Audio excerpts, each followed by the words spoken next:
I came across this argument, and forgive me, I'm going to repeat some of what we've already said as this Sure. conversation is ongoing. Someone online who shall remain nameless posted a absolutely, in my opinion, ridiculous take that it was a bad thing that Epic Universe has Isle of Berk, which is How to Train Your Dragon, because that's not a strong enough IP. That Dark Universe is based off of the Universal Dark Universe, the failed Tom Cruise Mummy film. That Harry Potter is a bad thing because they don't own it outright, and that Super Nintendo World is also not owned by Universal, and therefore Epic Universe is a bad idea for Universal. Well, I think that's a I think that's a very silly-minded take because if they look back in the past, again from a conversation we were having ongoing, Disney also used to acquire IP and utilize it for attractions for decades upon end. I mean, they didn't own Star Wars when they put in Star Tours. They didn't own Indiana Jones when they started utilizing that. They didn't own Avatar when they started to build an entire land based on that called Pandora in Animal Kingdom in Florida. They certainly didn't own Wizard of Oz when they started utilizing that, and many other IPs that they didn't own in their studios theme park and an attraction that they destroyed to the detriment of all. So that I think that argument's specious. I think that's I would agree. I have my suspicions about the rationale behind that argument, and yeah. it's this thing when you think about like Tron Light Cycle Run, for instance. Yeah. Tron is not a popular movie franchise. It is No. it is.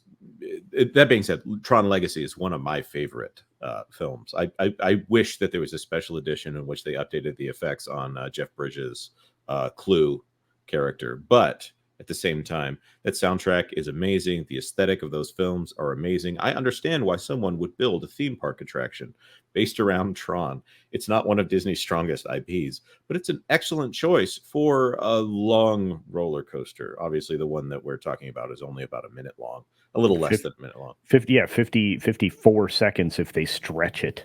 Right. But no, I mean, again, first of all, not a good offering as far as a theme park attraction goes. It wasn't a good offering when they built it in China. It certainly was a terrible offering when they spent 6 years building it in the United States. But the funny thing is I remember a Superior attraction that lasted what felt like a very long time, and it was really visually pleasing. They actually put Tron in a portion, the dark portion of Space Mountain on the People Mover, believe it or not. That sounds awesome. It was amazing. Oh, by the way, they didn't own Michael Jackson when they created Captain EO.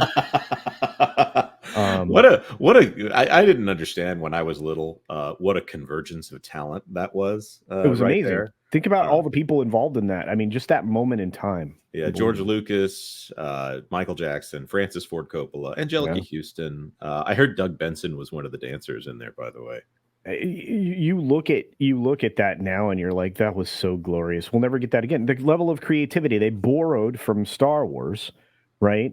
Kind of created their own little tiki band, or their little cantina band in there with some very lovable creatures. Disney used to make lovable things. I don't know what they're doing now, but they used to make like nonsensical, amazing little beings, and people loved them and they wanted to collect them. Oh, right. And yeah, I mean, they had a glorious message back when the rainbow meant something different. We're sending out, a miracle, and this is our message to you. This man is a liar. What is that? Is that what the line is? I forget what is that the actual line? Which part? The planets are lining up. It's just another part of me. It's just another part of me. Oh, the planets are lining up. I thought it was this man is a liar. Lining up.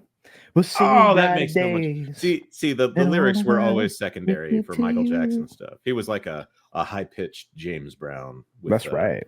Yeah. Just another part of me. But let's focus back on the thing that I want to complain about here for just a moment, if I can be selfish. This ridiculous idea that Super Nintendo World is a bad idea because Universal makes the movies, but they don't own the IP continuously. This is a silly idea, and whoever thinks that having Super Nintendo World is a bad deal, that person should not be in charge of a business. Well, think about this: the expansion of this idea of this world of monsters, right? This dark universe exploration. First of all, visually, it's going to be stunning, day or Mhm. night. Night, it'll have a completely different, very spooky aesthetic that I don't think people will be prepared for initially, and hopefully they can sustain that.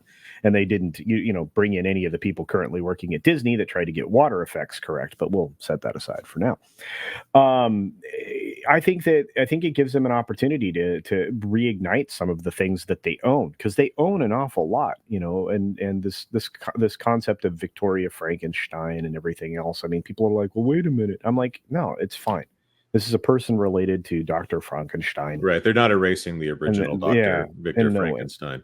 Yeah, and so people like are freaking out. And I'm like, "No, that is not what's happening here."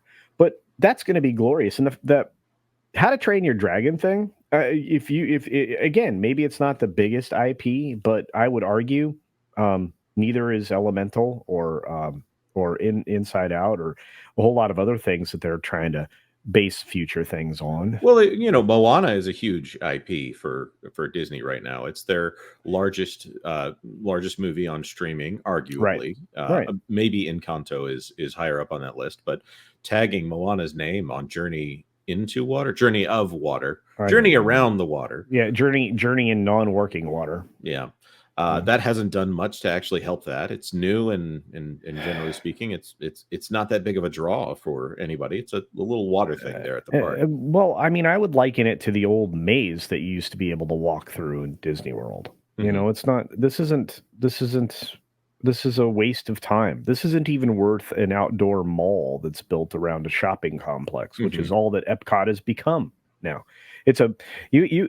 This is the biggest problem with what happened to Epcot. It's now just a food and beverage fair with shopping, Yeah.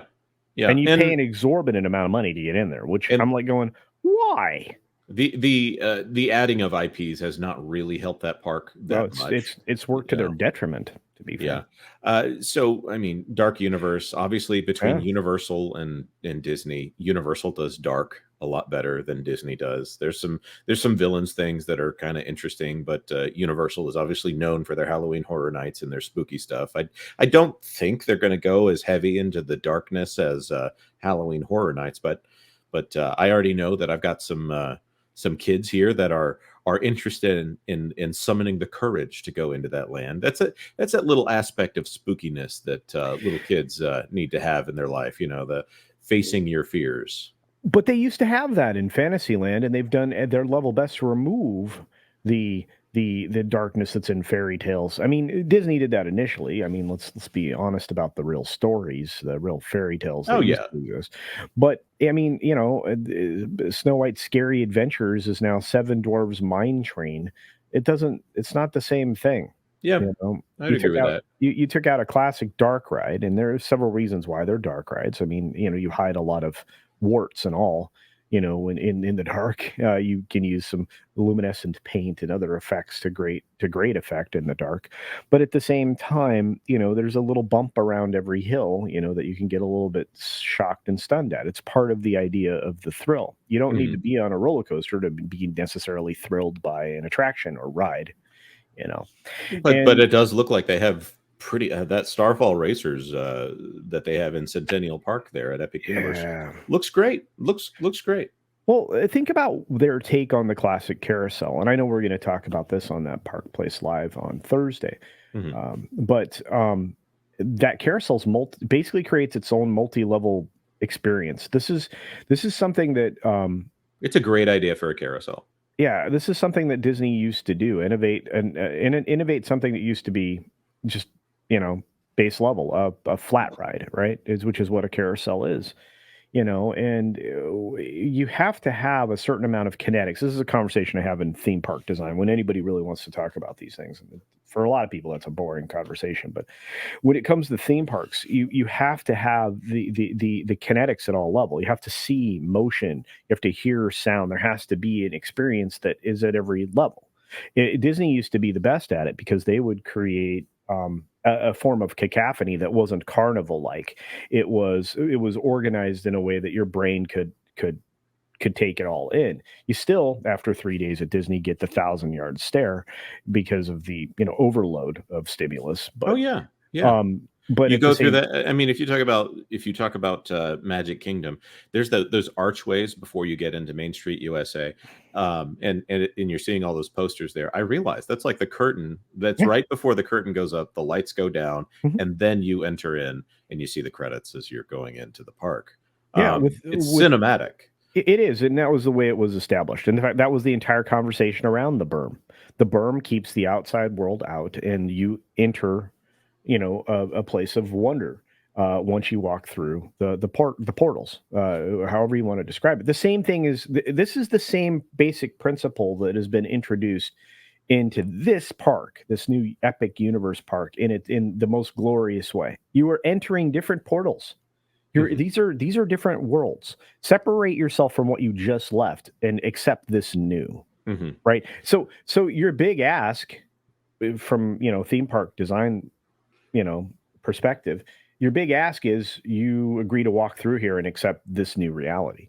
Yeah, and I'll add into your kinetics idea here. If you Mhm. look at Yeah. those concept renderings that are in there, they have motion incorporated into them. Not just the rides moving, but also they put in fountains and things, and they Yeah. demonstrated how those fountains will work in there. There's something moving in that park that makes it feel alive Yeah. the entire time. Now, Well, again, well, just to revisit the concept around Epcot real quickly and its failure. yeah, When you walked through the turnstiles at Epcot, you still hadn't quite entered the park. There was still a grand entrance way, hmm similar to the opening act, before you saw the credits, as you said, when you stepped through the berm. Once you stepped through and beyond Spaceship Earth and entered the park fully, the world opened up. There was a new reality. You had the Fountain of Nations yes, that amazing fountain. that created so much kinetics in such a large open space. I mean, consider this is a massive area, bigger than even the hub is now at the end of Main Street, that which is um, an abomination. There, I had to find the right word that would be PG, hmm but is an abomination compared to what the hub used to be in the Magic Kingdom, with the trees surrounding it and everything else. Very inviting. But then once you escaped the hub, you had all these other worlds. Well, in Epcot, the same kind of thing applied, except that when you entered this hub, it was massive in scale. You could fit tens of thousands of people in that, and then you could, boom, provide them an instantaneous show out of the blue with motion, sound, and lighting and everything else, especially at night. Well, they got rid of that, right? That sense of wonderment, those fountains that you just were saying you could see, in the even the artist renderings for Epic Universe. They got rid of that in Epcot for zero reasons and replaced it with a non-working water maze attraction based on an IP that probably isn't going to have the kind of staying power. Yeah, Um, the thought occurs to me that maybe Epic Universe is what Disney is aiming for with Epcot right now, with their IP additions to this idea of fountains and a park and all of this stuff. It kind of actually reminds me of their intentions with World Celebration, World Neighborhood, World generic term number five. I forget what their different worlds were going to be at Epcot when Chapek announced them. well, when you look at how Disney lost its way, hmm it was with that. Because despite the fact that Disney World does appeal to a global audience, it was designed with Americans in mind because it was built in the United States. It, The, the, and yet the, it still attracted an international audience. exactly. So the reason people appreciated America wasn't just because of our prowess in certain areas and our ability to innovate and all those other things. I mean, consider how fast and how far this country came in a mere 200 plus years, right? Mhm. But it was everything. Our rugged individualism. Anybody could do anything here if they just put their mind to it and worked hard. These ideas. Well, that was represented in all of these theme parks, right? And then they decided, well, we need to appeal to a global audience, so we need to remove the authenticism of the American experience and the innovation and everything else that we've been known for. And that's what happened. That's how you Right. ended up with Right. that The neighborhood. foolish idea that Yeah, Americans will take anything is yeah, that's and an interesting idea. yeah, and then when you look at you look at across the street, and it's not really across the street, but you look a few blocks down the road, and a little bit down I-4, I should say, would be more accurate. You Hmm. have you have Universal. You have Universal building this epic. Literally, it's an epic theme park. It's not just Epic Universe; Yeah. it's epic, and it has plenty of room for expansion with ideas already underway. There's a lot of green space on those concept drawings. They Yeah, didn't mention that they put Donkey Kong in the corner. See, we're going to talk about a lot of this tomorrow yeah. on that Park Place. But Uh, we're talking about the broader concepts here, and it's just so. Yeah, I'm just Jonas. I mean, I look forward to my first experience in Epic Universe because I will, of course, be taken in by the wonderment and everything else that everybody else does. But at the same mhm. time, I'm going to look at it from a theme park design in execution Yeah, mindset. That's just how I look. That's a lens I look at. Same way I look at film. I'm looking at film. I'm like, okay, can you make me forget that I'm here to analyze what this is? right. And if you do, you did a good job. The thing that Yeah, I wonder is if we're truly in if Universal is currently in their 90s phase here, in their Universal decade to match the Disney decade of the 90s, which was full of other people's IP. Are they going to be favoring that brand synergy that Disney used to have back in the day? I think if you look at this Super Nintendo world, I think that is, I don't know what it will be like to go in there. It could be overwhelming and weird, and I don't like AR glasses, but I'm very much looking forward to it. And I know my kids are gaga about the well, idea of going in here. And they well, play Mario games every. I have to stop them from continuing to play Mario games, and they want to play Mario games all the time. And there's Donkey Kong, there's Princess Peach, so there's brand appeal across all the important spectrums here. yeah, no, you're 100% right. And even if they don't own the IP, and I'm going to liken it to this, um, because I think the largest objection is, of course, the additional expansion of J.K. Rowling's universe, Oh right? yeah, yeah. So if that's people's biggest objection, and it's because they don't control the IP, well, they do at a theme park level. What they have is something that Disney used to have under different leadership. They have incredible relationships with the originators of this IP. Hmm. I can't imagine anybody better to work with than J.K. Rowling. They gave her carte blanche and full approval over what was done at both Universal theme parks that currently exist. And So by the way, Disney wanted that IP just as much as Universal did. desperately, and J.K. said absolutely not. And the same thing with Tolkien. Tolkien was absolutely not. And there's a reason for that. Because Disneyfies it, and sometimes that's a good thing, and sometimes it's not. But what they did allow for, and again, this is J.K. Rowling, where I'm speaking specifically to, they let her do whatever they want. George Lucas was involved in the Star Tours concept from beginning to end. He was Mhm. involved with the redevelopment plans for Tomorrowland, which was basically going to be the Star Wars land had they moved forward with that, right? Including they would have taken what the America Sings building, which was the Carousel of Progress building in Disneyland, and turned that into something else entirely, and not this Stark Industries garbage that got stuck in there for a while. But anyway, back to the J.K. Rowling thing. Universal has an incredible relationship with her. She absolutely is invested in this. She wants her imagination manifest in reality, and it Mhm. does. But it's its own reality. So my argument is always, well, if you have a good relationship with the creator and you work well together, and they're not going to hold you over a barrel price wise for the IP to maintain this, why wouldn't you work with something that's going to, expand your appeal? Because Mhm. you can always introduce your own things along the way. And I'm telling you right now that, Universal's certainly introducing a lot of its own things here. But Oh, of course. but I'm this has always worked. It's always worked. Look again, you pointed out, Star Tours. That's where it really started to work for Disney, It's the right? best. I haven't ridden Rise of the Resistance. I understand technologically it's amazing, but there's a reason that people keep going back to Star Tours.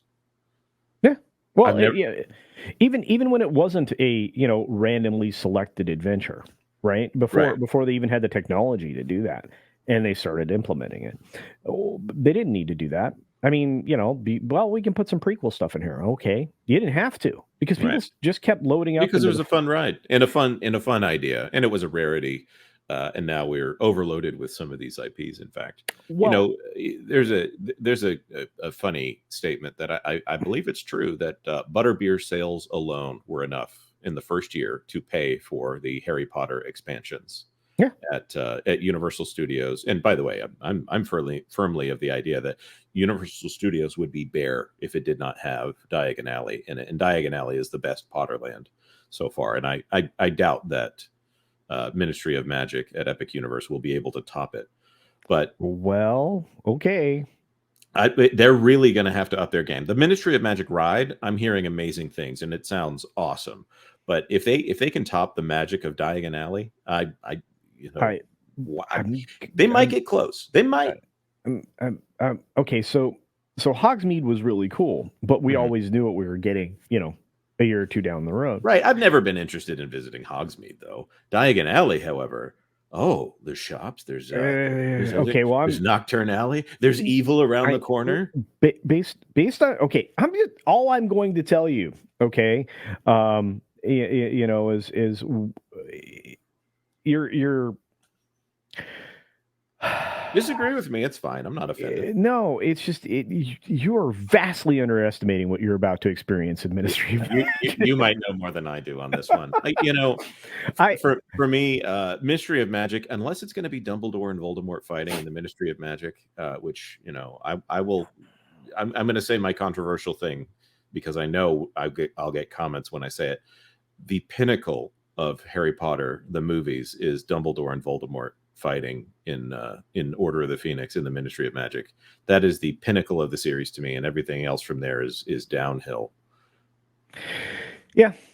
So if I that's it, great. If not, I don't want to go see people where they're working. That's a disaster. Mandalorian season 3. What is it like to work in a boring uh, office in the Star oh Wars universe? Thank you for hey, showing me that. I love being in the boring bank. The bank, that's not boring. There's murder around every bend in Gringotts. All right, all Mm. right, all right. Yeah, And you understand the point, right? The yes, people yes, in the I do. mundane. I do. Okay. Except there's animatronics of the goblins all over that bank, and you almost look and you think, is that one an actual person? Could today be the day that they send a performer out there and he's actually looking at me as I'm going through this? We're going to have a little magical moment here. Uh, The reality of a lot of those things that they create it comes out of the fact that they get the eyes right. yeah. That's a Well, conversation the that goblins have black eyes, so it's easy with the but they goblins. have to have just the right amount of gloss. They have to Yeah, have the a right amount of depth and reflectivity, and it's a process to create a good eyeball for an they got to look animatronic. a little bit juicy. It's well, yeah. All right. So, as we're here Yeah, contemplating the most enduring video game franchise in the entire world, Nintendo. and the Universal Monsters, which is that to me, that's them making an investment in one of their own brands. And okay, we'll see if it's good or bad. I think the rides are going to be fun, regardless of if they stick the landing with the IP deposits. Uh, how to Train Your Dragon has strong women and strong male and female characters, strong father figures, and a strong mother figure if you follow the third one. And Harry Potter is the biggest girl brand with cross gender appeal. Cross quadrant appeal. I don't want to say that it's cross gender. Um, in the entire world. This is, I think they've got a winner on their hands here. It'll be, I don't know, a good way to sell theme park tickets, I think. But of course, we're going to talk about this more on That Park Place on Thursday at noon. And I'm very much looking forward to the conversation. It'll be me and you, Culture. You're invited if we've not talked about this before. Hmm. Also, LW Ghost, the ghost of Lou Wasserman is going to be there. He has been following the Epic Universe details as closely as anyone in the world can. And then, of course, my favorite theme park expert, Mr. Vashkai, will also be there, and we will be breaking down as much of this as possible. It'll be a good way to get familiar with Epic Universe if you don't know what's going on about 15 minutes away from Islands of Adventure and Universal Studios. There, I think that this is earth-shattering when it comes to Disney. It is earth-shattering when it comes to Universal. I think that we are seeing the start of something pretty amazing there at Universal Studios. Culture, do you have anything to say before we wrap up this meandering but very pleasant conversation? Oh, sure. I think that the differences in style between what DreamWorks offers visually with their presentations, the difference between what Illumination offers with their presentations as far as the animation goes, Hmm. I think that those are so appealing that people want to experience them physically. I think How to Train Your Dragon is going to be remarkably um, well received, despite anybody's objections that I've been led to, and I don't know the response. If you look everywhere, the response to what's being offered in Epic Universe is something that the vast majority of people that have been exposed to it are very excited about. I think Universal hit a home run, and I think their lead creative, his enthusiasm Oh man. is infectious, and I think that that probably spread through the teams that worked on this project, and it probably led them to plus up. This is a word you haven't heard used at Disney in a long time, and Mm. it's something we used to hear from Imagineering all the time. If you've ever met an Imagineer, but they were able to plus up things all along the way, and I'm very, very excited to experience them because there's some things that I was told that are plussed up that they won't say why, how, what they Hmm. did. So That I'm very sounds excited. amazing. Yeah. I'm looking forward to one day going through the gates of the Kronos, which great for them that they've got their lighthouse at Islands of Adventure. They've got their Universal Studios studio gate there at Universal Studios, and the Kronos at Epic Universe. I think that they've got something big on their hands, and they're doing the things that they need to do to have a great theme park with a great experience that doesn't look like it's going to offend anybody, which And great. that's amazing in this day and age, right? A family park without a whole lot of other stuff that gets mixed into the fabric of it. Oh my! Yeah. I mean, why would anybody want to do that? Oh, and we buried the lead. You can stay in the park. That's right. There's Yes. a hotel Right, in right. the There's park. there's no portal there to get you from the Helios Grand into the park because they're saying it looks like they're saying, no, you're in the park, You're guys. in the park. This hotel is in the park. Yeah. And there'll be more on that. We'll talk about some of the ways that they might not even ask you for your ticket when you walk into the park from the Helios Grand. So that'll be interesting. All right. Thank you everyone for listening to this conversation. If you like this, us just sitting down and giving our thoughts here, no pressure, just going through it in the way that a conversation flows between two people who are very happy to talk about a subject. Like this video. And if you got any comments, we'd love to read them. And of course, go over there and subscribe to Culture Casino. He's doing some big things on his channel. We've been talking about what he's up to, and I'm very excited for him. And of course, consider subscribing to That Park Place for all the news that should be fun. Thanks for watching That Park Plays News. For more information, consider checking out www.thatparkplace.com. And don't forget to subscribe, share, like, and send this out on your favorite social media accounts.